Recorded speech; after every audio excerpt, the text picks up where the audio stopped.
In January 2009, Sadler's Wells launched a global online search for brand new dance talent, inspired by the phenomenal spread of dance film online. Some of the most viewed clips ever on YouTube have featured dance. The public's appetite for watching and also making dance is clearly at an all-time high.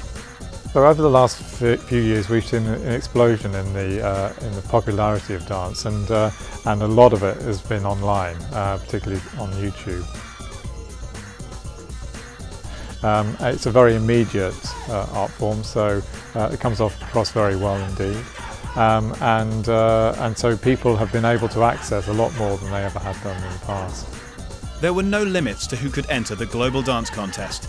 Anyone aged 18 or over could upload a dance piece to YouTube and submit it at globaldancecontest.com. The aim was to find something completely new and fresh, and to introduce audiences to artists or work that they might not otherwise have seen. We have ways of finding companies in a normal way to come to Sadler's Wells, but we wanted to see what else was out there that we didn't know and we hadn't come across. And so obviously online is the best way of doing that. We hoped that we would find a broad range of work, and I was very delighted to find that's what we got.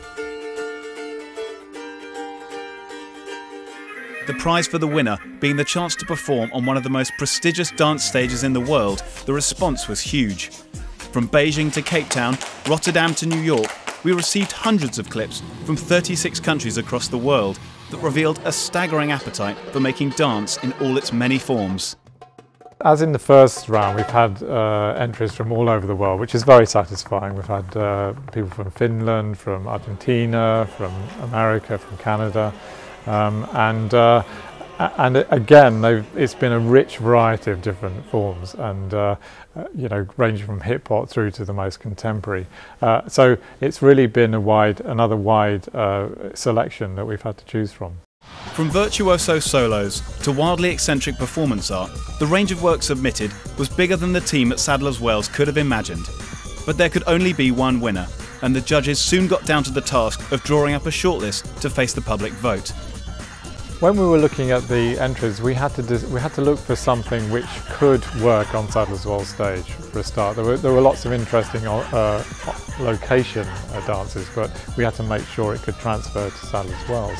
So we were looking at that, we were looking at high quality performance, but I think most importantly we were looking for choreographic content and looking at people who could really make dance fizz.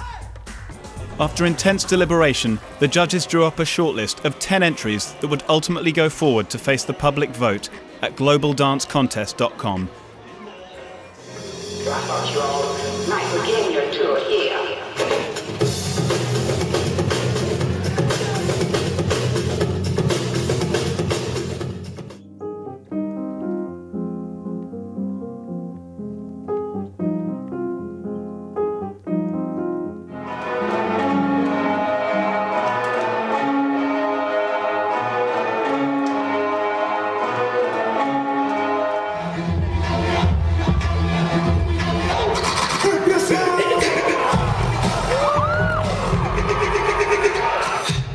So the winning entry is James Wilton's The Shortest Day, and of course he's actually from London, so it's quite ironic that we called out to the world but we found the winner actually just down the road.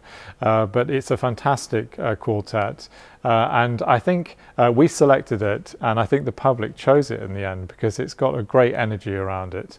It's got quite a loud soundtrack, it's a quartet, and the dancers really sort of is full of energy and bounce off each other in a very dramatic way.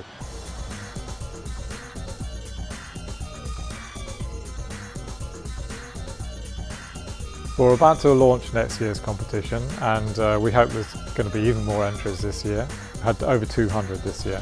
So if you think you are a choreographer or a dancer and you think you've got something which might work on Sadler's Wells stage, then please go to our website globaldancecontest.com and put your entry up, and we look forward to seeing you at Sadler's Wells next year.